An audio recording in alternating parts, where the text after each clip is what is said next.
हिंदुस्तान के अंदर एक ऐसा गैंग है जो कहीं ना कहीं भारतवर्ष को ही नीचा दिखाना चाहता है। भारतवर्ष द्वारा स्थापित किए हुए कीर्तिमानों को ये नीचा दिखाने की कोशिश कर रहा है। और ये सरगना जो है ये केवल भारतवर्ष में है ऐसा नहीं है, it is an international conspiracy, एक अंतर्राष्ट्रीय साजिश है। और बहुत सारे डॉट्स, बहुत सारे जो कैरेक्टर्स होते हैं वो भारत में भी हैं और भारत के बाहर भी हैं। आज आपने अखबारों में सुबह पढ़ा होगा न्यूज़ क्लिक के विषय में। न्यूज़ क्लिक एक पोर्टल है। कुछ ऐसे पोर्टल्स हैं हिंदुस्तान में जो मीडिया का चोगा ओढ़ करके मीडिया बनने की कोशिश करती है मगर वो मीडिया नहीं है। तो न्यूज़ क्लिक भी ठीक उसी प्रकार का एक पोर्टल है जो मीडिया हाउस नहीं है मगर कहीं ना कहीं अपने आप को मीडिया के रूप में दिखाने का प्रयत्न करती है, भरसक प्रयास करती है। और आपने इस खबर में पढ़ा होगा किस प्रकार से करोड़ों रुपए, मैं उसका तथ्य आगे रखूंगा, भूमिका में पहले पूरे विषय को संजोता हूं फिर तथ्य रखूंगा, किस प्रकार करोड़ों रुपए विदेशों से संदिग्ध रूप से हिंदुस्तान आए हैं और उनका एक ही मकसद था हिंदुस्तान के सरकार और हिंदुस्तान का जो सिस्टम है उसको धता बताना, उसको फेल्ड बताना और विदेशियों को, विदेश की जो ताकतें हैं और खास करके अन्य देशों का हिंदुस्तान में प्रोपेगेंडा करना।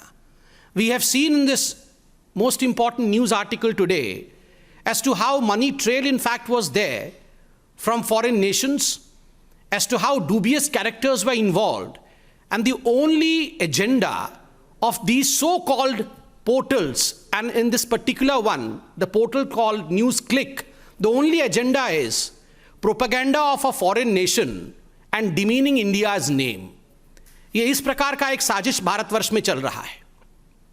बंधुगण, आप सबने देखा होगा कुछ लोग अपने आप को एक्टिविस्ट कहते हैं, कई लोग इनको अर्बन नक्सल्स भी कहते हैं, माओइस्ट भी कहते हैं, ये लोग अपने आप को एक्टिविस्ट कहते हैं। ये एक्टिविस्ट और ये जो पोर्टल वाले हैं जो मीडिया का चादर ओढ़ करके अपने आप को मीडिया के रूप में प्रोजेक्ट करते हैं, कुछ विदेशी ताकतें, उसके साथ साथ भारतवर्ष के मेन स्ट्रीम राजनेता भी कुछ ऐसे हैं जिनका एक बिल्कुल सरगना बना हुआ है, एक ग्रुप बना हुआ है और बहुत ही प्लान्ड तरीके से, बहुत ही सामंजस्य के साथ ये काम करते हैं। और इनका मकसद होता है भारतवर्ष में अनरेस्ट फैलाना, भारतवर्ष में अराजकता फैलाना, भारतवर्ष में कंफ्यूजन अर्थात भ्रम की स्थिति को उत्पन्न करना। This is a part of an international tool kit. हमने टूल किट के विषय में आपको अवगत कराया था। टूल किट का जो है पूरा का पूरा पर्चा आपके सामने रखा था। बंधुगण, आज ये जो न्यूज़ क्लिक के बारे में अखबारों में छपा है, जो तथ्य सामने आया है, एक बात स्पष्ट होता है कि ये टूल किट केवल हिंदुस्तान में कुछ राजनीतिक दल चला रहे हैं ऐसा नहीं है। हिंदुस्तान के बाहर भी एक बहुत बड़ा ऐसा परियोजना है, एक प्रयोजन है, एक प्लान है, एक कॉन्स्पिरेसी है जो इस टूल किट का हिस्सा है। तो it would not be wrong two point out that apart from a domestic tool kit there is an existence of an international conspiracy in form of an international toolkit. आप सब ने देखा होगा कि जब भी हिंदुस्तान में कुछ अच्छा होता है, हमारी वैक्सीन नीति आप देख लीजिए, पूरे विश्व में हमारे वैक्सीन नीति को लेकर सराहना की गई, वैक्सीन मैत्री को लेकर सराहना की गई। किस प्रकार से हमने अपने देश में, इतने बड़े देश में 130 करोड़ जनता को हम वैक्सीनेट कर रहे हैं, उसमें भी किस प्रकार से हमारे देश को बदनाम किया जाए, हमारी वैक्सीन नीति को बदनाम की जाए, यह कुचेष्टा कुछ लोगों ने, कुछ संगठनों ने, कुछ संस्थाओं ने किया है और कुछ पोर्टल्स ने भी किया है। आज समझ में आता है ये किस प्रकार से हो रहा था, फॉरेन फंडिंग के माध्यम से हो रहा था। सेंट्रल विस्ता, ये उदाहरण मैं आपको दे रहा हूं बंधुगण कि किस प्रकार एक सोची समझी साजिश चल रही है। सेंट्रल विस्ता, जिसको लेकर सुप्रीम कोर्ट, हाई कोर्ट, हमारे माननीय कोर्ट ने कहा कि हमें किसी प्रकार की आपत्ति नहीं है, ये बहुत अच्छे प्रोजेक्ट्स हैं, इनको आगे बढ़ने चाहिए। मगर उसके बावजूद जिस प्रकार से कुछ लोगों ने जिद पकड़ करके in a stubborn manner they went ahead with their agenda of demeaning the central vista project, friends, today we realise it was only because of the fact that foreign funding and foreign conspiracy was playing. Farmer agitation. बंधुगण, प्रधानमंत्री नरेंद्र मोदी और हमारी सरकार farmers को अन्नदाता मानती है और अन्नदाताओं के साथ किसी प्रकार का अन्याय ना हो इसलिए हम आगे बढ़ते हैं, किंतु इस पवित्र रिश्ते को किस प्रकार से इसमें दरार डाला जाए इसमें भी साजिश की गई है। और आज ये जो न्यूज़ क्लिक वाला इशू हुआ है जिसके विषय में अभी मैं संक्षेप में बताऊंगा, ये बात स्पष्ट होता है कि बहुत बड़ी बड़ी ताकतें हिंदुस्तान को कमज़ोर करने के लिए लगी हुई हैं।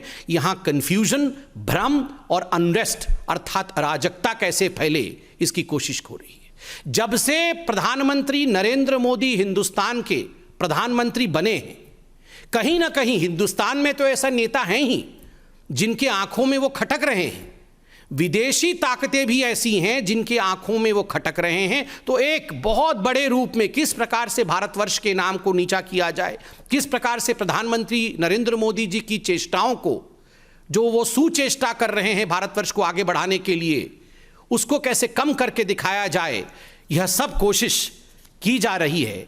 किंतु मैं आज कह सकता हूं कि जनता जनार्दन है, वो मोदी जी पर विश्वास करती है। आज जो न्यूज़ क्लिक का पूरा विषय आया है, मैं संक्षेप में आपके सामने कुछ चौंकाने वाले तथ्य रखने वाला हूं। बंधुगण, यूं तो कहते हैं कि न्यूज़ क्लिक एक साधारण पोर्टल है। देखिए, इस पोर्टल का नाम पीपीके के नाम से, PPK News Click studio private limited के नाम से है। इसमें किस प्रकार से बाहरी ताकतें फंड भेज रही थी भारतवर्ष में और किस प्रकार से इन फंड्स को लेकर ये फंड कहां जा रहे थे, किन लोगों को ये फंड दिया जा रहा था, मैं इसका खुलासा अभी करने वाला हूं। बंधुगण, ये जो पीपीके कंपनी थी जिसके अंतर्गत न्यूज़ क्लिक आती है, इन्होंने एफडीआई फॉरेन डायरेक्ट इन्वेस्टमेंट, विदेशी निवेश को एक्सेप्ट किया, लगभग 10 करोड़ के आसपास, 9.59 करोड़ का। दो मुख्य कंपनियों ने पैसा दिया जिसका नाम है world wide media holdings LLC और दूसरा है यूएसए का डेलावेयर जिसका नाम है WWM। इन दोनों ने इसमें मेजर रूप में पैसा इन्फ्यूज किया एफडीआई के रूप में। और ये जो WWM है, इसमें 3 लोग मुख्यतः सम्मिलित थे, वो विदेश के थे। जैसन पेट्शा, नेविली रॉय सिंघम जो कि श्रीलंका के और उसके बाद अभी अमेरिका में है, और एक तीसरा व्यक्ति है जो एक विदेशी ताकत है और किसी विदेशी देश के फंड को पूरी तरह से हवाला के माध्यम से डाइवर्ट करके किस प्रकार से इसका यूटिलाइजेशन भारतवर्ष में किया जा सके, डूबियस रूट से उन्होंने WWM ने पीपीके अर्थात न्यूज़ क्लिक को भेजा। बंधुगण, आपको जान के आश्चर्य होगा, ये जो निवेश होता है विदेश से, एफडीआई होती है, उसके लिए आपको एक शेयर वैल्यू दिखाना पड़ेगा कि हाँ ये जेन्युइन लगे, ये बड़ी कंपनी थी तभी जाके हमने निवेश किया। कुल मिलाकर 10 रुपये प्रति शेयर का न्यूज़ क्लिक का वास्तविक जो चरित्र है वो 10 रुपये प्रति शेयर का उसका ओरिजिनल स्वरूप है।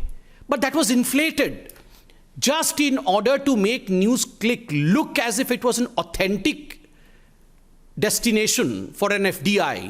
उसको इन्फ्लेट करके 11,510 रुपए का एक शेयर कर दिया गया। अब सोचिए ये षड्यंत्र में कितने लोग इन्वॉल्व थे और किस प्रकार से ये षड्यंत्र काम कर रहा था। केवल ये 10 करोड़ का जो एफडीआई था यही नहीं है, लगभग 30 crore, to be precise 28.46 crore रुपया ये जो न्यूज़ क्लिक है इसने भिन्न भिन्न एजेंसियों से विदेशों से रिसीव किया।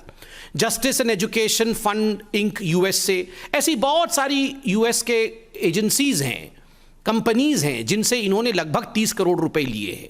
और ये 30 करोड़ रुपए किस लिए लिए हैं? ये 30 करोड़ रुपए लिए हैं maintenance of people dispatch portal. ये 30 करोड़ रुपए लेके एक पोर्टल है जिसका नाम है पीपल्स डिस्पैच पोर्टल, उसका ये मेंटेनेंस न्यूज़ क्लिक वाले करेंगे। आप जानते हैं ये जो पीपल्स डिस्पैच पोर्टल है ये किसका है? ये भी ये न्यूज़ क्लिक वालों का है। अपने ही पोर्टल को मेंटेन करने के लिए यूएस की कुछ कंपनियां, विदेशी कंपनियां, वो इनको 30 करोड़ रुपए दे रहे हैं और बदले में कहा गया हम आपको एक्सपोर्ट सर्विस देंगे, मतलब हम बहुत बढ़िया मेंटेनेंस करेंगे और आपको बताएंगे कि हमने कैसे मेंटेन किया, हम सर्विस अपना एक्सपोर्ट करेंगे। मगर जब इनके प्रमोटर्स से पूछा गया कि आपने क्या सर्विस एक्सपोर्ट किया तो उनके पास कोई जवाब नहीं है। अर्थात ये विदेशी ताकतें जो हैं ये पैसा किन्हीं और कारणों से भेज रही हैं। ये न्यूज़ पोर्टल के मेंटेनेंस का तो केवल बहाना है, कारण कुछ और है। अब मैं कारण बताता हूं। किन किन लोगों को इस न्यूज़ पोर्टल के माध्यम से पैसा गया। ये करोड़ों रुपए बाहर से आए, 30-40 करोड़ तो मैंने अभी हिसाब दिया है, ना जाने और कितना आया होगा। अब ये पैसा गया कहाँ? मैंने आपको कहा था कि हिंदुस्तान के अंदर ऐसे कुछ राजनेता हैं, ऐसे कुछ एक्टिविस्ट हैं जो चाहते हैं कि हिंदुस्तान में एक माहौल भ्रम का और अनरेस्ट का बने। आपको याद होगा गौतम नौलखा, क्योंकि एल्गार परिषद के जो माओइस्ट लिंक थे वो अरेस्ट हुए थे गौतम नौलखा। कई लोगों ने उन्हें अर्बन नक्सल भी कहा, और गौतम नौलखा जिन्होंने भीमा कोरेगांव केस में हिंदुस्तान में अनरेस्ट फैलाने की कोशिश की थी, उनको इसमें से लगभग 21 लाख रुपए मिले हैं। ये तो एक रिकॉर्ड हमारे पास है, आज अखबारों में भी छपा है। न जाने कितने सोर्सेज से ऐसे कितने रुपए इस प्रकार के एक्टिविस्ट्स को मिलते होंगे, यह चौंकाने वाला है। 21 लाख रुपए गौतम नौलखा को मिले हैं। दूसरा, इसमें से लगभग 52 लाख रुपए बप्पादित्य सिन्हा। बप्पादित्य सिन्हा कौन है? बप्पा आदित्य सिन्हा है, ये एक बहुत प्रमुख व्यक्ति हैं, शेयर होल्डर भी हैं न्यूज़ क्लिक के, पीपीके के। मगर अगर राजनैतिक रूप से देखा जाए तो Sinha ji communist party of India के आईटी सेल के एक प्रमुख सदस्य हैं। कम्युनिस्ट पार्टी के आईटी सेल के एक प्रमुख सदस्य हैं मिस्टर सिन्हा, और उनको 52 लाख रुपए दिए गए थे पीपीके कंपनी द्वारा। खुद वो शेयर होल्डर भी है। और तो और हमें समझ में ये नहीं आ रहा है, 9वीं क्लास पढ़ा हुआ एक इलेक्ट्रीशियन है जोसेफ राज, जिनको 1.5 करोड़ से अधिक रुपए पीपीके ने दिया। क्यों दिया? ये सारा पैसा किसी के माध्यम से किसी और को दिया जा रहा है। क्यों दिया जा रहा है? देश में भ्रम फैलाने के लिए एक प्राइस टैग है, देश में कंफ्यूजन फैलाने के लिए एक प्राइस टैग है, दूसरे देशों का प्रोपेगेंडा करने के लिए एक प्राइस टैग है, मोदी जी को गाली देने के लिए एक प्राइस टैग है, हमारी सरकार को नीचा दिखाने के लिए एक प्राइस टैग है। असली किसानों के मुद्दे को अगर मोदी जी आगे बढ़ाते हैं, उसको किस प्रकार धता बता दिया जाए, उसके लिए एक प्राइस टैग है। सीएए पे किस प्रकार से रोड जाम कर देना है, अगर आप करने में सक्षम हैं तो एक प्राइस टैग है। जहां भी एंटी इंडिया कोई सेंटिमेंट हो, कोई नैरेटिव हो, उसको आगे बढ़ाने के लिए एक प्राइस टैग है। और यही साजिश विदेशी ताकतों के साथ मिलकर के एंटी इंडिया फोर्सेस कर रही है। आज बीजेपी सिर्फ अंत में इतना ही कहना चाहती है कि जीतेगा तो भारत ही, भले कितनी ही ये देश विद्रोही शक्तियां, देशद्रोही शक्तियां, एंटी इंडिया फोर्सेस चाहे कितना भी काम कर ले, कितनी भी षड्यंत्र कर ले, कितने भी विदेशी देशों से पैसा ले ले, मगर जीतेगा भारत ही, क्योंकि भारत की जनता बुद्धिमान है, समझदार है। इन सभी विषयों पर वो सोच समझकर अपनी कदम आगे बढ़ाती है। धन्यवाद बंधुओं, कोई प्रश्न हो तो अवश्य पूछे। Any question? ठीक है, धन्यवाद। आगे।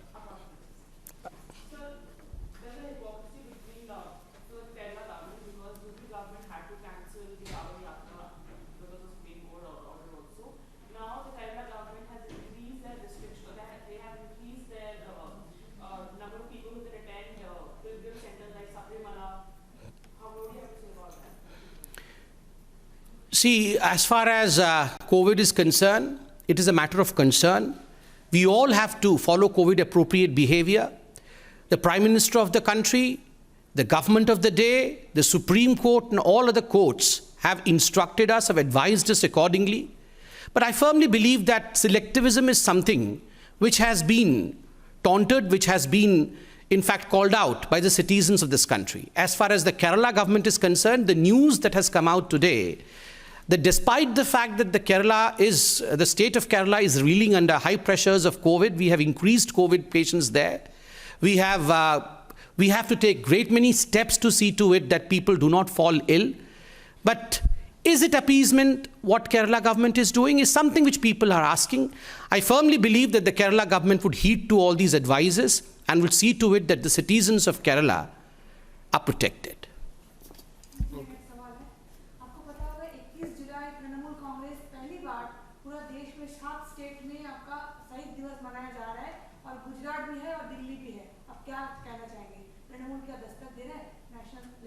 मैडम फिर से क्या दिवस दस्तक दे रहा है नेशनल लेवल पे, वो कई जगह एक साथ शहीद दिवस मना रहा है। नहीं, स्टेट से बाहर शहीद दिवस मना रहा है, अच्छी बात है। वो एक डेमोक्रेटिक कंट्री है हमारी, कोई भी शहादत को अपनी आंखों को नम कर सकता है शहादत में, मगर जो हमारे कार्यकर्ता शहीद हुए हैं बंगाल में, जिस प्रकार से हजारों लोग बेघर हो गए, जिस प्रकार से हमारे पार्टी के माताओं और बहनों के साथ जो ट्रीटमेंट हुआ है, न जाने कितने लोगों को मार दिया गया है, महिलाओं का बलात्कार हुआ है, इस विषय में जो NHRC का रिपोर्ट अभी 2 दिन पहले आया, जिसमें स्पष्ट रूप से कहा गया है there is no rule of law in Bengal, there is law of ruler in Bengal. इस पर ममता बनर्जी क्या कहेंगी? मैं ममता जी से आज निवेदन करूंगा कि जिन भारतीय जनता पार्टी के कार्यकर्ताओं ने लोकतंत्र को अपहोल्ड करने के लिए शहादत दी है, उनके शहादत पर भी ममता बनर्जी कुछ कहें, उनके बलिदान पर भी ममता बनर्जी 2 आंसू बहाएं और क्षमा याचना करें, जिस प्रकार से उन्होंने कानून व्यवस्था की धज्जियां बंगाल में उड़ाई हैं। Thank you.